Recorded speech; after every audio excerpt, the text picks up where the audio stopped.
John, it's great to have you here today. Listeners, I'm delighted to welcome along John Bejakovic. He is joining me today on the podcast, and you may not know who he is necessarily because most of my guests so far have been from Substack. John is probably one of the first guests I've had that's been external to Substack, so that speaks a lot to how keen I was to have him on and how interested I am to talk to him today and how much I believe what he has to say will benefit you as a listener and a watcher. John, how are you? I'm good. Thanks, David. Thanks for having me here. No problem. It's great to have you here today, John. I'm just going to pull the questions up now so I can see these properly. John, just as we start off, because a lot of listeners maybe don't necessarily know who you are, they will know who you are by the end of this conversation, and we should be very keen to join your list and find out more about you. But can you start off by introducing yourself? What's your background? Where are you from? A bit about your personal life, that sort of thing. Sure. So I guess since your list is largely writers, I can say that ever since I was a kid, that was my one ambition, to be a writer. And then I did everything else except write for most of my life. When I finished high school, I didn't go to university because I just didn't know what to do for a long time. So I bounced around, not working or not going to school, then going to school and staying in school for too long and studying things and jumping around, and then eventually getting a job and realizing that it's not really what I wanted. And then about 10 years ago, I quit my job because somebody told me that you could actually write stuff on the internet and get paid to do it. And he was doing it, and I started to do that as well. And it was just a content writing job at the time. And that was very nice for about 2 months. And then it died. The website that I was writing for closed all of their content writing work. I was working in IT at the time, and I really didn't want to go back to doing that. I started writing these little Kindle books under pseudonyms and publishing them on Amazon. And I was doing that for about a year, and I actually managed to sell hundreds or thousands of copies of these little how-to books on Amazon under pseudonyms. But they were stuff that honestly ChatGPT today could do in 2 minutes worth of time. But I would take 2 or 3 weeks to do it.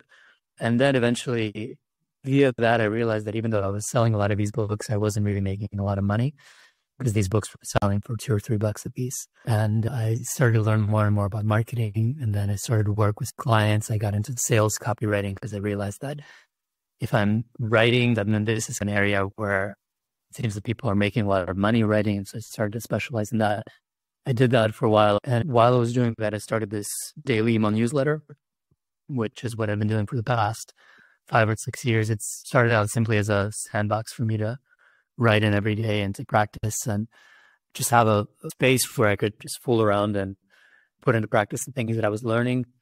And then it gradually, very slowly started to take off. And now it's become a kind of, I still don't really look at it as a business, but it's definitely become a source of income.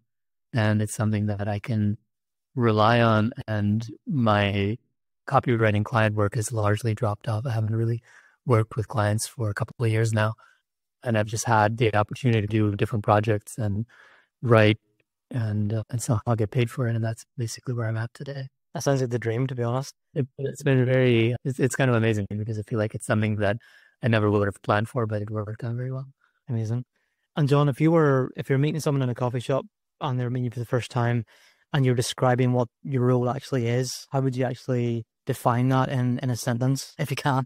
Because I live in Barcelona and it's full of like expats and digital nomads living here. And so whenever you meet somebody, it's always like, oh, what do you do? And I really find that question hard. I haven't thought about how to answer it well. So usually I'm like, well, I type on the computer, and sometimes that's not kind of stock answer.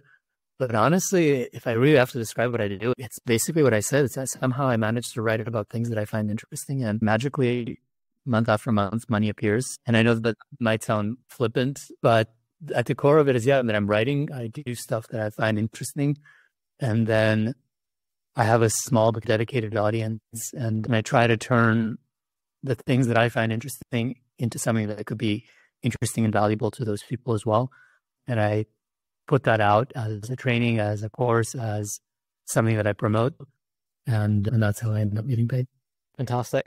Again, so many people who listen to this podcast and follow this publication on Substack are interested in earning money from writing. So the fact that you're doing this in such a, I would say, enjoyable way for yourself, and that really comes across in the way you write as well. As I said, I've been on your list for a while, and your emails are the ones I will always open. I get a ton of emails into my inbox every day, And every time yours comes through, I'll always open it and read it and always enjoy what you write. So it's amazing that you're able to do something you enjoy so much, and that really comes through in what you produce. In terms of your actual ecosystem, John, what does that actually look like? How do you promote yourself, or do you promote yourself at all? And how does it all kind of fit together? So this thing that you just said about how I enjoy what I do, like I said, when I got started with this, I started as a sandbox for myself, as an opportunity to practice and fool around without any pressure. And I've managed to keep that to today. And even though I'm making good money now from this email list and from this newsletter, it's still in part how I treat it, or it's primarily how I treat it. And lots of times people ask me, like, if you were starting from the beginning, how would you start and how do you do it? Because I'm not really on social media. I'm not promoting myself. I'm not very actively even working to get new people into my world. And I always tell people I would never recommend this to anybody else, in the sense of it's worked out well for me, but I would feel like it would be irresponsible for me to tell anybody, be like, just do what you like. And eventually, after 6 years of daily effort, it's almost certainly going to turn into something. And that's kind of how it's been for me. But more specifically, in terms of what I do to promote myself, I started out by just literally doing nothing and just writing a daily email and then having a website and posting that daily email onto my website, which is, if you're on Substack, that's done by default, right? So you write the email and it's there on Substack, and eventually people find you. So I feel like just by virtue of being on Substack, you already have some of this covered. Beyond that, what I've done is getting on podcasts like this. I found that it's a good way to find people who actually want to hear from you. It's not something where you get on a podcast like this and you're going to get thousands of new subscribers, but you might get a few very dedicated subscribers, and you might get people who might, if you put out a training, an offer, a program, a course, if you have a subscription, those are the people who might actually sign up for that. The more people read from you, the more they hear from you, the more likely it is that they might actually turn into customers or buyers or whatever it is however it is you're making money as a writer. Another thing that's worked very well for me is taking, let's say, content that I've written, packaging that up in some sort of way and selling it, whether that's a $5 book on Amazon Kindle, which again, hasn't driven a huge amount of readers to my newsletter, but it's driven a huge number of very high quality readers who end up spending hundreds of thousands of dollars on things that I've put up. So that's one option, but also just taking content, stuff that I've written, and then saying, you know what, there's a way to organize this in a way that people might find valuable. And even though I've created a lot of stuff, maybe I can add a little bit to it or package it up in a unique way and give people something that they wouldn't read through my back catalog, and they might not put these ideas together, but I can produce it and make it into a course and sell that for $100 or $200.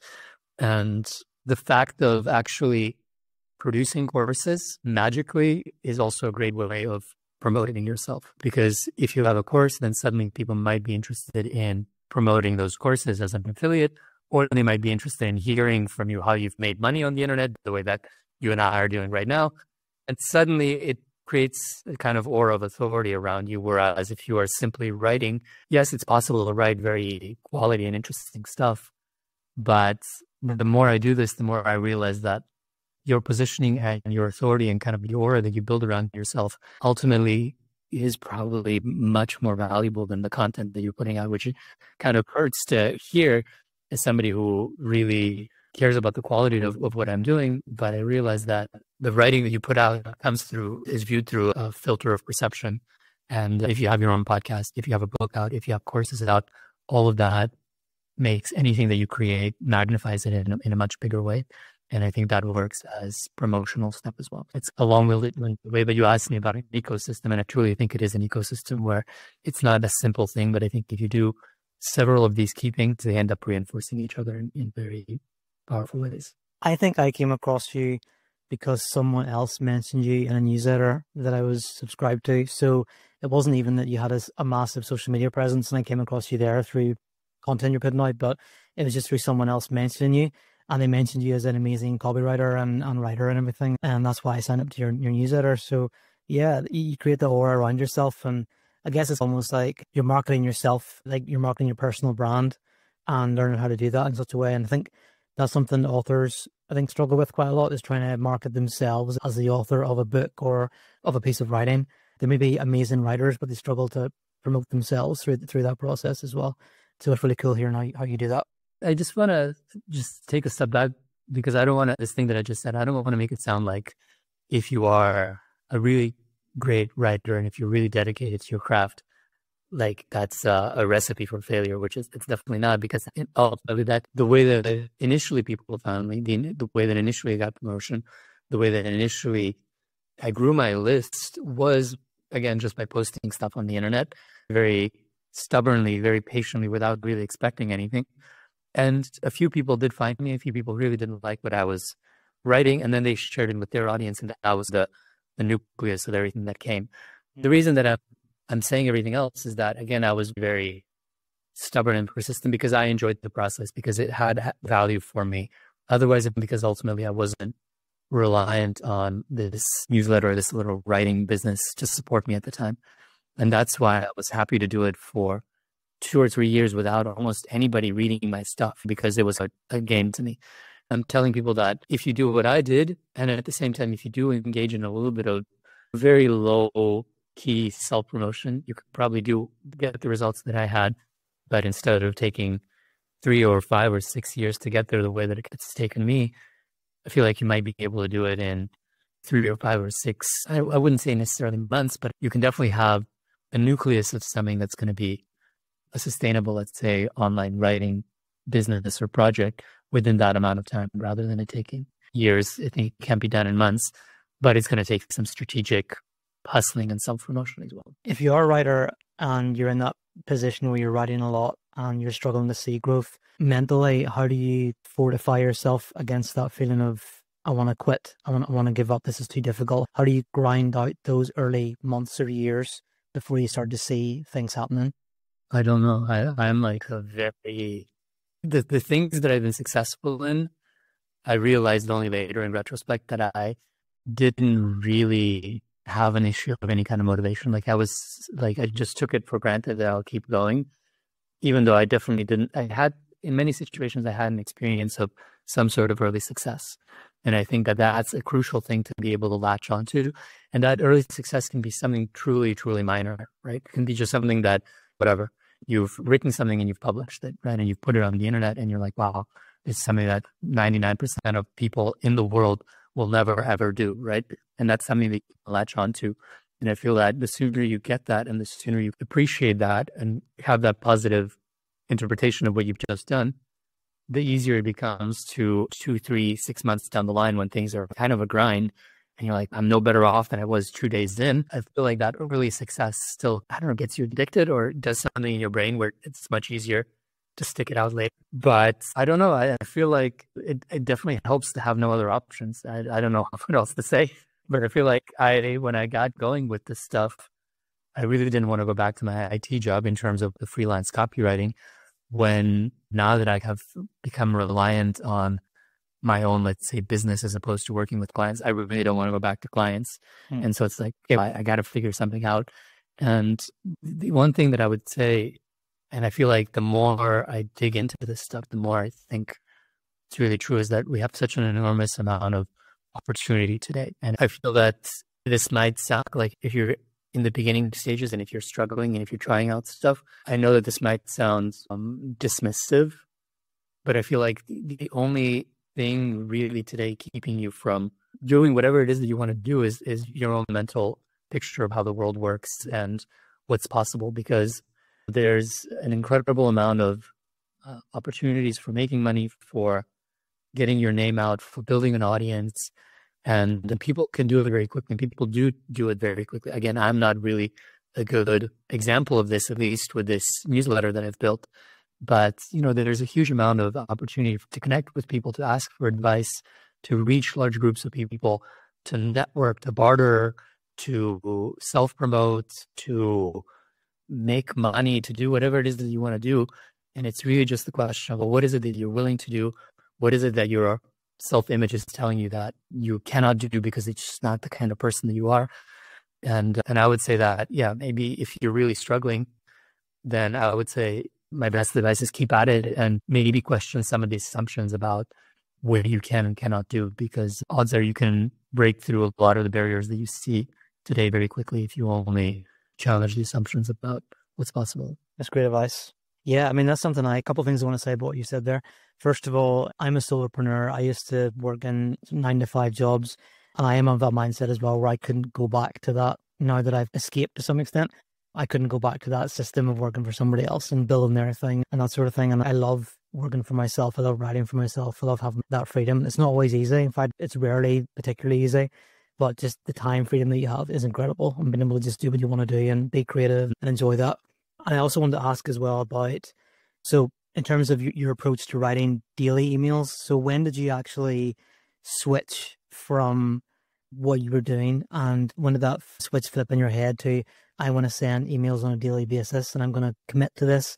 Did you commit to it, or was it just kind of more of a, I'm just going to play around with it and see what happens after a while? It largely was, I'm kind of playing around. So, I mean, I'm coming from this world of sales copywriting where daily emailing became a sales mechanism for a lot of businesses. And so when I was getting started with this, there was growing demand from businesses for people to write daily emails for them, or to write conversational, personality-based emails, even if they're not daily emails, but to have some sort of like autoresponder sequence where somebody goes to some website and maybe buys a product, and then there's other stuff.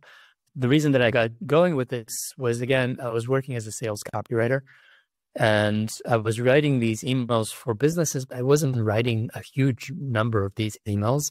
And I was thinking, well, this would really be a good opportunity to practice and experiment and do something else, and maybe use it as a portfolio. And potentially it could even be like a way of finding clients in the future. So that was my logical explanation to myself of why I'm doing it. And the real reason, I think, was, again, that I wanted to, it was more like a challenge to see if I could do it. It became a habit. It became like, I don't want to break the streak. And again, it became a playground or like a sandbox where I was like learning stuff, writing about stuff that I was learning, maybe even implementing it, using it in my own emails. And so I think there was a period of time very early on where I had this attitude of, well, I'll write when I feel like writing it. And I think that maybe it went for a couple of months. And then I buckled down and I said, no, I'm going to write every day regardless of what happens. And in the beginning, it was just something that I would do like at the end of the day. And I remember like really being frustrated and sometimes not really knowing what I would write. And it's 8 p.m. or 9 p.m. And I don't know how you are, but I write much, much better at 9 in the morning than 9 in the evening. And I can have evening things that are taking 3 times as long as they would take in the morning. And so there were times when I was really dragging this on, but I got it done. And then eventually the more I got into this habit and the more important it became, the more it became the central part of the day. And I pushed it earlier and earlier into the day. And so basically daily emailing was it from the beginning, but that's because I came at it from a different world. It wasn't necessarily about, do I have something to say? Is this a manner of self-expression? It was more like, no, I just want to do something every day and we'll see where that goes. Amazing. Do you ever feel under pressure to keep going every day, or if you missed a day or two, would you not really care, or how does that feel now at this point when you've done it for so long? I wouldn't say I feel under pressure, but I definitely feel like a drive to do it daily, and I don't want to miss it. And I feel like I've gotten into enough of a groove that, short of a lobotomy, I feel like I would be able to put out a daily email every day and make it somewhat interesting and make it somewhat valuable for my readers. So yeah, I feel like it's become a thing where, in a way, I look forward to it. I sent out a daily email today, and I referenced this podcast that you and I are going to be doing, and the question that you sent me some of the questions ahead of time to prepare. And one of the questions was in my head, and I managed to work that into my daily email. And so it kind of becomes an element where the stuff from my daily emails works its way into my life, and stuff from my life works its way into the emails. And it's not just a promotional thing. It's not even a writing thing. It's become something where I'm really learning from it, and where I'm dealing with, daily challenges and issues in my life via this kind of daily newsletter that happens. So it's definitely something I keep going every day. Awesome. I want to jump back to a question I inadvertently skipped there. I was listening to another podcast that you were on, or maybe it was on YouTube, and you mentioned about being a fan of older movies. So I want to ask, first of all, have you got a favorite older movie, and how have movies influenced your approach to writing, if they've influenced it at all? Yeah, I do. I feel like somehow the maybe like late 60s, early 70s movies. A lot of movies coming out of the US and the UK are kind of my favorite from that period of time. And I guess maybe my favorite movie of all time is it's called The Apartment. It's a Billy Wilder movie. I don't know if you've seen it, but I just feel like it's a wonderful movie on lots of different levels. I think it won the Oscar for the best movie, and I think it won the Oscar for the best screenplay. And it's just very sweet, and it's very honest at the same time. And I feel like it's this kind of peak of Hollywood movies before Hollywood became a caricature of itself and really templated, producing stuff that, okay, it's worked before, and therefore we're going to make a hyper-real caricatured version of something that worked before. And this was like a time when people were still making movies and they really think could be considered art, and at the same time being accessible. And you watch The Apartment and it ends in a really sweet, feel-good way. So I think a lot of these things came together. In terms of how movies influence how I write, yeah, absolutely. I feel that. I think if you watch a lot of old movies or a lot of movies in general, that's probably the best training for writing, let's say, using stories in your own writing. In part because, of course, some of the best writers have gone to Hollywood to write. And I'm not even talking about people who have written billion-dollar blockbusters, but if you go back in the past, then you have, I don't know, William Faulkner was the screenwriter in Hollywood, or I think maybe Hemingway, I think also probably wrote some screenplays. So I think some of the people who we consider some of the biggest writers of the 20th century ended up going to Hollywood in the 40s and 50s and writing screenplays as well. So I think a lot of the stuff that the best writers did wound its way into being the fabric of the way movies are written. But then the other way around, where I think we've all been trained to watch movies and subsequently like maybe TV shows that are an extension of movies. So we have certain expectations of how stories are told. And so I think for better or worse, by playing to that, you can write stories that people are like, oh, this was so good. And it's in part because, yeah, you told a good story, but it's also you're telling people a story in a way that they're used to, and that you can't. William Goldman, who was a screenwriter that I very like a lot, he wrote The Princess Bride and like Butch Cassidy and the Sundance Kid. And he has this where he says that a screenplay is just a series of surprises that you detonate throughout the movie. But in order for a surprise to work, there need to be certain expectations set up. You can't just introduce something that is completely out of left field and novel and unexpected. In a whodunit, you can't just have the movie end and it's somebody who wasn't even a character in the movie turns out to have killed whatever, the rich old guy. It has to be somebody who was there from the beginning, but you just never expected it. And now that you see all the pieces coming together, you see that, oh yeah, there were all of these clues throughout the movie that I didn't pick up on. And I think that something similar is going on when we tell stories more broadly, where if you tell a story that is completely out of context for our society, then people will just shrug their shoulders and say, what the hell did I just read? This makes no sense. But if you take what the context is of our society and introduce a little bit of a twist on that, your own unique spin, your own creativity, then suddenly that becomes a mind-blowing experience because it was kind of what people expected, but it wasn't. And I feel that by watching movies, you get that training and you tap into the training that's already happened in people's heads throughout 100 years of watching movies already. It's a fantastic answer. I wanted to go on from that a little bit in terms of storytelling. Obviously, story is a huge element of the way you write in your emails. That's why they're so engaging. They're so easy to read, and why I always want to read them. If you're all of your list always wants to read them too. How can non-fiction writers take those storytelling elements and incorporate them into what they write? So if someone's on Substack and they're writing like a how-to guide or something like that, how can they take storytelling and weave that into their work? I guess my best answer to that is like a couple of case studies. So a couple of years ago, I read this book called The Psychology of Money. I don't know if you've heard of it. It's this Time Morton Housel. And if you go on Amazon right now, it's got, I don't know, 15,000 5-star reviews. Like it's like a really viral book. Maybe it's because it's about money, but I think it's more than that because there are lots and lots of books about money out there. But if you go on Amazon, they don't have 15 or 50 or however many thousand reviews. And if you read that book, it's a collection of really basic advice about money or really basic insights. I heard somebody say it's like the advice that your grandmother would give you about like how to live your financial life. It's like, oh, don't spend more than you earn, or like, I don't know, don't interrupt your investments and take them out of the bank or something like that. And yet I've read the book and I found the book really insightful. And the reason that book is insightful is that before this guy, he gets to the point of, oh, don't spend more than you earn, which is like the most trite thing that you could probably tell somebody in terms of financial advice.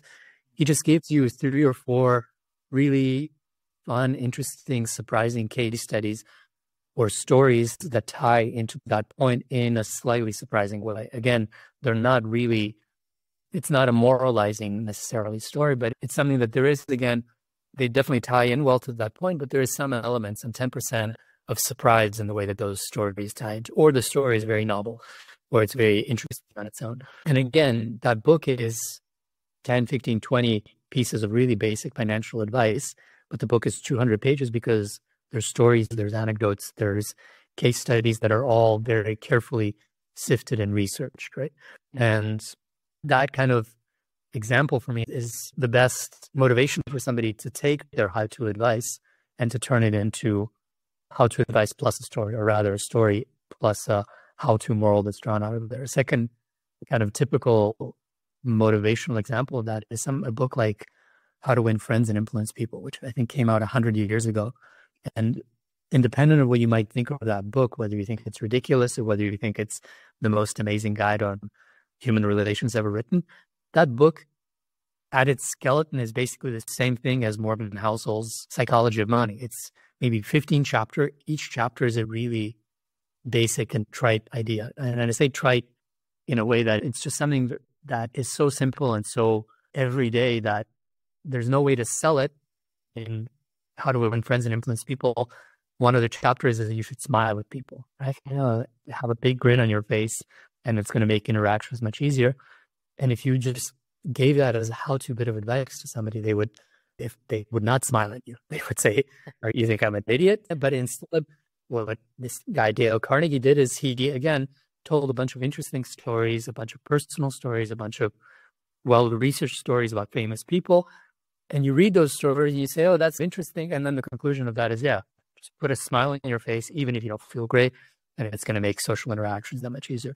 So my point out of telling you those 2 case studies is just do it, right? In the sense of, you might think that you're sharing super valuable advice, and odds are people are having a really hard time consuming your super valuable how-to advice. But if you take the extra step of thinking up some interesting stories or researching some interesting stories and telling that story, and then as a back end speaking in your valuable how-to advice, I feel that it's going to be much, much more interesting for your readers, and it might have the chance to go viral the way that Psychology of Money or How to Win Friends and Influence People has gone. And we all tell stories all the time, and I feel like there's a lot of mystique around that. But I think that with a bit of thinking or a bit of practice, anybody can do it in writing as well. And again, going back to movies, I feel like that's the best practice there is. Just watch some movies and then you think, okay, how can I do something similar? How can I tell a snippet from my life that has that tension the way that you have in a movie? And that's all you really need to do. Yeah, because I think people just remember stories so much easier than just straight up cold hard facts or how to advice. I know that for me, the best writers I've come across, I usually remember 1 or 2 key stories that they've shared over the years, and it always draws me back to the writing because I want to get more of that insight. Because it's so simple. It's just a simple thing as you described it. Just everybody tells stories, and if we can unlock that talent and find a way to use that effectively, it's so powerful. It's a powerful medium. But yeah, and again, John, you do this so well in the way you write. You incorporate a story, whether it's your own story about your personal life or it's a story from somebody else, that you've woven into it. It's so powerful, and I think anybody who's listening today to this or watching this back later on, check out the way John does things, because there's definitely a wonderful flow to the way you write, and I love that. It's so powerful.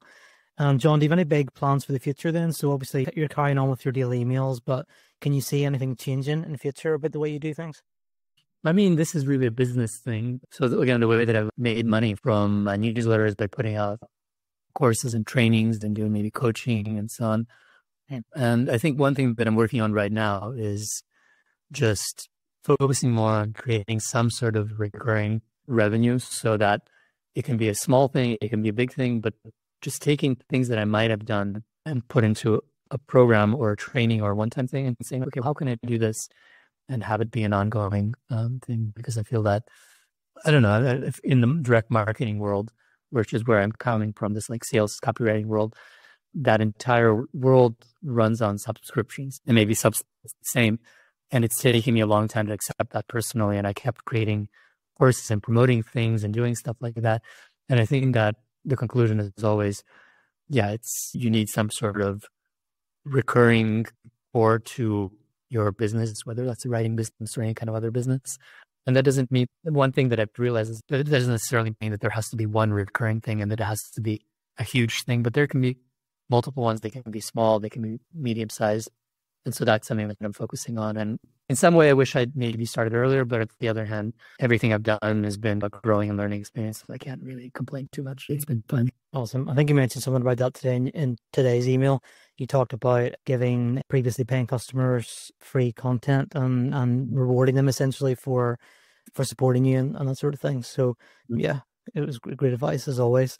John, where can listeners connect with you online? Is it just purely through your website, or is there anywhere else they can find you?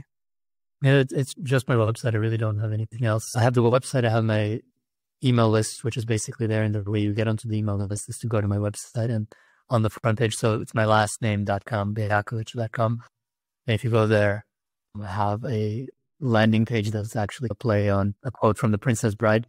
And if you want, you can sign up to my daily emails. And if you don't want, I have an archive of my daily emails on the website, and you can read through some of those and see if it's something that you want to get daily, which I can understand is a big commitment. Yeah, that's it. I don't have any social media, and I'm not really doing anything else besides just writing these daily emails. Perfect. Yeah, I was checking out your email or your website again yesterday, before this chat. I forgot how simple it is. It's just purely, if you want this, here it is. If you don't, that's fine, kind of thing. And there's no like bells and whistles. It's just, here it is. This is what you get, which is awesome in a world where everything's grabbing attention and being flashy and over the top. I love the simplicity of the way you work. And you've already mentioned this earlier in the conversation, but as we finish today, what is that one golden nugget of advice that you would give any writer who wants to make a living from it? So the thing, when you sent me these questions ahead of time, I was like, man, that's what do I say to that? What's the golden nugget of advice? But then I realized that I read an article that was a book review based on it was this book called The Trial, which I've never read. And that's not Franz Kafka's The Trial. It was like a 1,500-page summary of, I think it was like an antitrust trial or something like that, about one of the big publishing companies. Maybe it was like Penguin or something like that. And because this was in court, there was a lot of testimony by people who are really high up, or maybe CEOs of these major publishing companies. And a lot of stuff about these publishing companies came out, the way that their business actually runs. And publishing, the same as Hollywood, is really a hits business. And again, William Goldman that I mentioned earlier, he has this famous quote about nobody knows anything. People are constantly putting out new movies, new books, and nobody really has an idea of what's going to be a success. And that was one of the things that came out with this antitrust trial, that basically turned out that these publishing companies, they spend a huge amount of time reviewing manuscripts and books, and then they pick out the ones that they think are going to be success. And out of those, I don't know, 80 don't even make back the royalty that's paid to the author, and maybe 9, I don't know the specific numbers, but some huge number are not profitable at all. And that's with, I don't know, hundreds of years of experience in the publishing industry, and really smart people who love books, reading them, and keeping their finger on the pulse of what's really hot and so on. And there were only 2 exceptions to this, where it was a much better average success. And that was people who are either celebrities or people who were franchise authors who were writing books in a kind of series. And to me, both of those are the same thing. It's like basically people with an established audience that wants to hear from them, right? And this, again, is the conclusion, again, in that world that I come from, this direct marketing world, which is that it's the money, if you're looking to be a writer who wants to also get paid for writing, or if you just have a business and you're looking at it as that way, the money is really made from ongoing relationships with existing customers, right? And I think that is something that is, again, super trite when I say it, and it's really obvious. And people are like, oh, I can't believe that you're telling me something that's basic. But my point is that so few people actually act on this, right? And so many people are like, well, I would be fine if only I could get more readers. If I could just get 10 or 50 or 100 new readers subscribing to my newsletter every day, everything would be okay, right? And my attitude that I've slowly come to, and that it's much easier to give this advice than to take it yourself. But to say, no, I'm asking the wrong question. The question is not really how do I get more readers? How do I get new buyers of my book? It's more like, how could I have something? How can I get my existing readers, customers, buyers, clients, whatever it is, however your writing business is organized? How do I get those people to buy the next thing that I'm going to write, right? Or how do I write something or promote something and make that valuable or interesting and something that people I already have a relationship with will buy? And I think having that mental shift from asking that first question of how do I get more new people to how do I sell something new to the existing people, I feel like that's something that can completely guide and transform the kind of writing business or writing practice that you have online. So that is my golden nugget of advice. That is golden indeed. Thank you so much, John. Yeah, fantastic chat today. I really appreciated this. And again, I know that everybody who's listening to this will find it so helpful and so interesting. And if you are listening, please go check out John's website and his email list. I'll link it below in the show notes so you can get it more easily. But John, thank you so much for your time today. I really appreciate it. And I will continue to enjoy your daily emails for the foreseeable future. Great. Thank you. Thank you for the opportunity, David, and thanks for reading and for having me on here. Hey friend, thanks for listening to this episode of the podcast.